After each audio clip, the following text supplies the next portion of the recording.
ആ രഹസ്യത്തെ നമുക്ക് ആത്മീയത എന്ന് പറയും. എന്താണ് പ്രപഞ്ചത്തിൻ്റെ രഹസ്യം? ഇപ്പോൾ നമുക്ക് സൂര്യനെ പറ്റി പഠിക്കാൻ പറ്റുമോ? സൂര്യനിൽ പോകാൻ പറ്റുമോ? ഇല്ല, പറ്റില്ല. അതെന്തുകൊണ്ടാണ്? അതിൻ്റെ ചൂട് താങ്ങാൻ കഴിയാത്തതുകൊണ്ട്. ആരാ പറഞ്ഞു സൂര്യന് ചൂടാണെന്ന്? ശാസ്ത്രം പറഞ്ഞു വെച്ച. യെസ്, ഇതാണ് അതിൻ്റെ ലിമിറ്റേഷൻ. സൂര്യനകത്ത് പോകാം നമുക്ക്. സൂര്യനകത്ത് എന്താ ഉള്ളതെന്ന് അനുഭവിച്ചറിഞ്ഞിട്ട് വരാം. നാളെ സാധ്യമാവുമെന്ന് പറഞ്ഞിട്ട് കാര്യമില്ല. ഇത് ഋഷി പരമ്പരകൾ പണ്ട് മുതലേ സൂര്യനിൽ ട്രാവൽ ചെയ്യുന്നവരാണ്. ഇനി നിങ്ങൾ പറ, ഇപ്പോൾ സയൻസാണോ വളർന്നേക്കണത്, ആത്മീയതയാണോ വളർന്നത്? രണ്ടും വളർന്നു വരുന്നുണ്ട്. രണ്ടും വളർന്നതല്ല. ഞാൻ പോയി എന്ന് പറഞ്ഞാൽ ഞാനേ പോയിട്ടുള്ളൂ. എൻ്റെ മക്കൾ പോയി എന്ന് പറഞ്ഞാൽ എൻ്റെ മക്കളെ പോയിട്ടുള്ളൂ. ഇപ്പോൾ ഒരാൾക്ക് ചന്ദ്രനിൽ പോകണമെന്നുണ്ടെങ്കിൽ എത്രയോ പൈസ സ്പെൻഡ് ചെയ്യണം. പക്ഷെ ആ പൈസ സ്പെൻഡ് ചെയ്യാൻ ജോർജ് കുളങ്ങര തയ്യാറായി.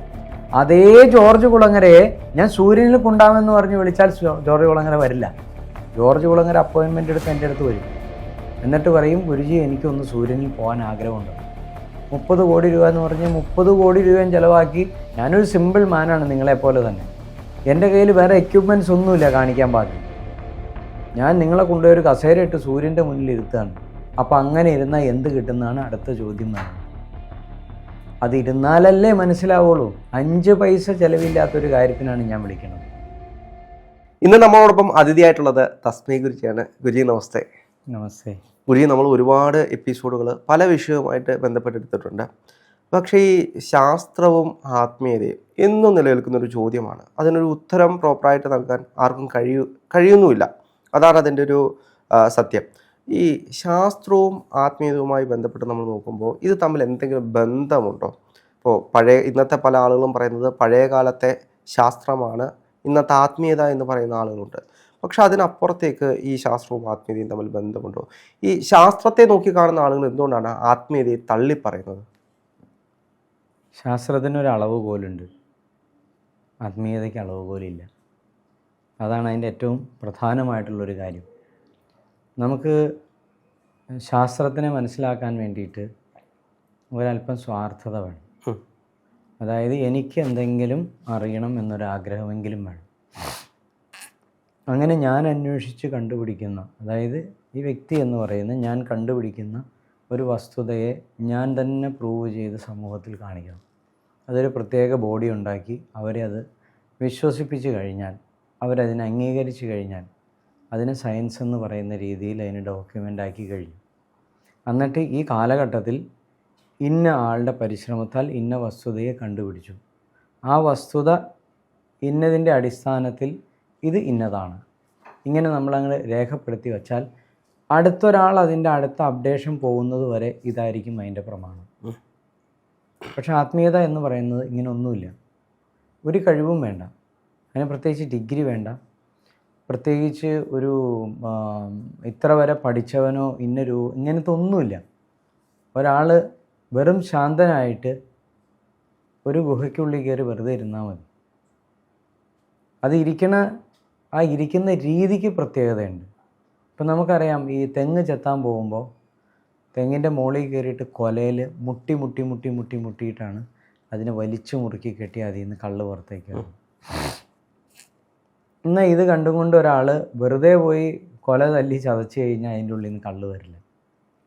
അപ്പോൾ അത് കള്ളെടുക്കാൻ ഒരു മെത്തേഡുണ്ട്. അതുപോലെ ആത്മീയതയുടെ രസത്തെ ഊറ്റിയെടുക്കാൻ ഒരു മെത്തേഡുണ്ട്. ആ മെത്തേഡാണ് ഗുരുപരമ്പരകൾ, ഋഷി പരമ്പരകൾ നമ്മളെ പഠിപ്പിച്ച് തന്നിട്ടുള്ളത്. അതിന് യോഗാശാസ്ത്രം മുതൽ ഇങ്ങനെ വന്നു കഴിഞ്ഞാൽ ഇരിക്കാൻ പഠിപ്പിക്കും. അതിന് ശേഷമാണ് ധ്യാനം. അപ്പോൾ ഈ ഓരോ മെത്തേഡിലൂടെയും ഒരാൾ കടന്നുപോയി അവസാനം എത്തുന്നതാണ് ധ്യാനമാർഗമെന്ന് പറയുന്നത്. ഇത് അവസാനം അങ്ങനെ നമ്പറൊന്നുമില്ല. ഒരാൾ ശാന്തമായിട്ട് ഇരിക്കാൻ പഠിച്ചിട്ടുണ്ട് എങ്കിൽ അയാൾ പോയിട്ട് അങ്ങ് ഇരുന്ന് കഴിഞ്ഞ് കഴിഞ്ഞാൽ സമയമാവുമ്പോൾ അയാളെ കൊണ്ട് തന്നെ മുദ്രയിലേക്കൊക്കെ കൈയെത്തിക്കും. അയാൾ തനിയെ ആ വഴിയിലൂടെ പ്രപഞ്ചം നയിക്കും. എന്ന് അയാൾ പൂർണ്ണമായും നിസ്വാർത്ഥനാവുന്നു. സ്വാർത്ഥഭാവം പാടേയില്ല. നിസ്വാർത്ഥനായി തീരുന്നു. അന്ന് അവനിലേക്ക് പ്രപഞ്ചം അനുഗ്രഹിച്ച് ഈ പ്രപഞ്ചത്തിൻ്റെ രഹസ്യം വെളിപ്പെടുത്തി തരും. ആ രഹസ്യത്തെ നമുക്ക് ആത്മീയത എന്ന് പറയും. എന്താണ് പ്രപഞ്ചത്തിൻ്റെ രഹസ്യം? അങ്ങോട്ടേക്ക് വരാം. അപ്പം അതിന് മുൻപ് അറിയേണ്ടതെന്ന് ചോദിച്ചു കഴിഞ്ഞാൽ, നമ്മൾ നമ്മുടെ ലിമിറ്റേഷനിലേക്ക് ഒരു വസ്തുവിനെ കൊണ്ടുവരികയാണ് സയൻസ് കൊണ്ട് ചെയ്യണത്. ഏതൊരു വസ്തുവിനെയും എടുത്ത് നമ്മളുടെ ലിമിറ്റേഷനിലേക്ക് കൊണ്ടുവരും. ഇപ്പോൾ നമുക്ക് സൂര്യനെ പറ്റി പഠിക്കാൻ പറ്റുമോ? സൂര്യനിൽ പോകാൻ പറ്റുമോ? ഇല്ല, പറ്റില്ല. അതെന്തുകൊണ്ടാണ്? അതിൻ്റെ ചൂട് താങ്ങാൻ കഴിയാത്തതുകൊണ്ട്. ആരാ പറഞ്ഞ സൂര്യന് ചൂടാണെന്ന്? ശാസ്ത്രം പറഞ്ഞു വെച്ചാൽ. യെസ്, ഇതാണ് അതിൻ്റെ ലിമിറ്റേഷൻ. എന്നാൽ സൂര്യനിൽ യാത്ര ചെയ്യുന്ന കുട്ടികളാണ് ഈ ഇരിക്കുന്നവർ. സൂര്യനകത്ത് പോകാം, നമുക്ക് സൂര്യനകത്ത് എന്താ ഉള്ളതെന്ന് അനുഭവിച്ചറിഞ്ഞിട്ട് വരാം. ഇത് സയൻസ് കൊണ്ട് ഇപ്പം സാധ്യമല്ല, നാളെ സാധ്യമാവുമെന്ന് പറഞ്ഞിട്ട് കാര്യമില്ല. ഇത് ഋഷി പരമ്പരകൾ പണ്ട് മുതലേ സൂര്യനിൽ ട്രാവൽ ചെയ്യുന്നവരാണ്, ഇല്ലേ? സയൻസും ആത്മീയതയും ഇപ്പോൾ ഏകദേശം അടുത്തടുത്ത് വന്നുകൊണ്ടിരിക്കുകയാണ്. ഇനി നിങ്ങൾ പറ, ഇപ്പോൾ സയൻസാണോ വളർന്നേക്കണത്, ആത്മീയതയാണോ വളർന്നേക്കണത്? രണ്ടും വളർന്നു വരുന്നുണ്ട്. രണ്ടും വളർന്നതല്ല. സയൻസ്, ആത്മീയത എന്ന് പറഞ്ഞ് വളർന്ന് പരിപൂർണ്ണ വളർച്ചയെത്തി അവിടെ നിൽക്കുക. ഇനി അതിന് വളരാനൊന്നുമില്ല. സയൻസ് വളർന്ന് വളർന്ന് വളർന്ന്, ഞാൻ ഇപ്പോൾ ചോദിച്ച ഉദാഹരണം മാത്രം നമ്മൾ മനസ്സിലെടുത്താൽ മതി. സൂര്യനിൽ സയൻസിന് ഇപ്പോൾ പോകാൻ പറ്റണ്ടോ? ഇല്ല. ദൂരെ നിന്ന് എന്തൊക്കെയോ പഠിച്ച് മനസ്സിലാക്കി സൂര്യൻ ഇങ്ങനെയാണ് എന്ന് നമ്മൾ പറയുന്നു. അതിന് പോലും വ്യക്തതയില്ല. ഇവിടെ സൂര്യനകത്ത് യാത്ര ചെയ്ത് സൂര്യനകത്ത് എന്താ ഉള്ളതെന്ന് മനസ്സിലാക്കിയ ഋഷി ബ്രഹ്മചാരികൾ ഉണ്ടായിരുന്നു ഈ ഭാരതത്തിൽ. അതിൽപ്പെട്ട ഋഷി പരമ്പരയിലെ ഒരാളാണ് ഞാനും പറയുന്നു ആ സ്ഥാനത്തിൽ അതൊക്കെ ഉണ്ട് എന്നുള്ളത്. ഇനി നിങ്ങളൊന്ന് പറ, ആത്മീയതയ്ക്ക് വേണ്ടി ഇവിടെ ആരാണ് പൈസ സ്പെൻഡ് ചെയ്യണത്? ആത്മീയത പഠിക്കാനോ ആത്മീയതയെ പഠിപ്പിക്കാനോ ആത്മീയത അറിയാനോ അറിയിപ്പിക്കാനോ വേണ്ടി ഒരു പൈസ പോലും ആരും സ്പെൻഡ് ചെയ്യണില്ല. പക്ഷേ ഇന്ന് ഏറ്റവും വലിയൊരു ബിസിനസ്സായിട്ട് ആത്മീയത മാറിയിട്ടില്ല. അത് വ്യക്തികൾ ചെയ്യുന്നു. ഞാനതല്ല പറഞ്ഞത്. ആത്മീയത എന്താണെന്ന് അറിയാൻ വേണ്ടിയിട്ട് ഒരു ഗവൺമെൻറ് സംവിധാനം, നമ്മുടെ സർക്കാരിൻ്റെ അനേക സംവിധാനങ്ങളുണ്ട്. ഇപ്പോൾ മെഡിക്കൽ സയൻസ് എന്ന് പറയുന്നത്, അല്ലെങ്കിൽ സയൻസ് എന്ന് പറയുന്ന സംവിധാനത്തെ ഉണർത്തിക്കൊണ്ടുവരാൻ എത്രമാത്രം പൈസയാണ് ഉള്ളത്, ഇല്ലേ? അതിൻ്റെ ബാക്കിൽ ഒരു ബിസിനസ് കിടപ്പുണ്ട്. പക്ഷെ ഇവിടെ ആത്മീയതയ്ക്ക് വ്യക്തികൾ ആത്മീയതയിൽ ബിസിനസ് ചെയ്യണ്ടാവും, അവർ കാശുണ്ടാക്കണ്ടാവും. നമ്മൾ വഴി മാറിപ്പോരുത്, ചോദ്യത്തിൽ തന്നെ സ്റ്റിക്ക് ഓൺ ചെയ്ത് നിൽക്കണം. നമ്മുടെ ചോദ്യം എന്താണ്? ആത്മീയതയും സയൻസും തമ്മിൽ എന്നും അകന്ന് നിൽക്കുകയാണ്. ഇവർ തമ്മിലൊരു ബ്രിഡ്ജ് ക്രിയേറ്റ് ചെയ്ത ഇവരുടെ പ്രശ്നം തീർന്നു. അല്ല, ഈ അകൽച്ച സൃഷ്ടിക്കുന്നതും ഇത്തരത്തിലുള്ള ആളുകളല്ലേ? ഇപ്പോൾ ഗുരുജി ആദ്യമേ തന്നെ പറഞ്ഞു വന്നൊരു കാര്യമുണ്ടായിരുന്നു, ഇത് പഠിക്കാൻ ഒരു ഡിഗ്രിയും വേണ്ട. ഒരു ഡിഗ്രിയും ഇല്ലാത്തത് കൊണ്ടല്ലേ ഇത്തരത്തിലുള്ള കള്ളന്മാർക്ക് ഇതിലേക്ക് കടന്നു കയറാനും മറ്റുള്ളവരെ പറ്റിക്കാനുമുള്ളൊരു സ്വാതന്ത്ര്യം ഇതിനകത്തുണ്ടാക്കുന്നത്. അങ്ങനെ വരുമ്പോഴല്ലേ പുറത്തുനിന്ന് ഒരാൾ നോക്കുമ്പോൾ ഇത് വെറും പൊള്ളയാണ്, കള്ളത്തരമാണ് എന്ന് പറയാൻ കഴിയുന്നത്. ഇത് പുറത്തുനിന്ന് ഒരാളെ നോക്കണുള്ളൂ. ഇപ്പം നിങ്ങൾ ഈ എത്ര വയസ്സായി? ഇപ്പം 27 വയസ്സിനുള്ളിൽ എത്ര ബ്രഹ്മജ്ഞാനിയെ കണ്ടിട്ടുണ്ട്? അധികമൊന്നുമില്ല. അധികമില്ലെങ്കിൽ എത്ര എണ്ണെന്ന് പറയാവുന്നു? ഒന്നോ രണ്ടോ പേര്. ഈ രണ്ടാമത്തെ ആളാരാണ്? ഞാൻ കൂടാതെ രണ്ടാമത് കണ്ട ആളാരാണ്?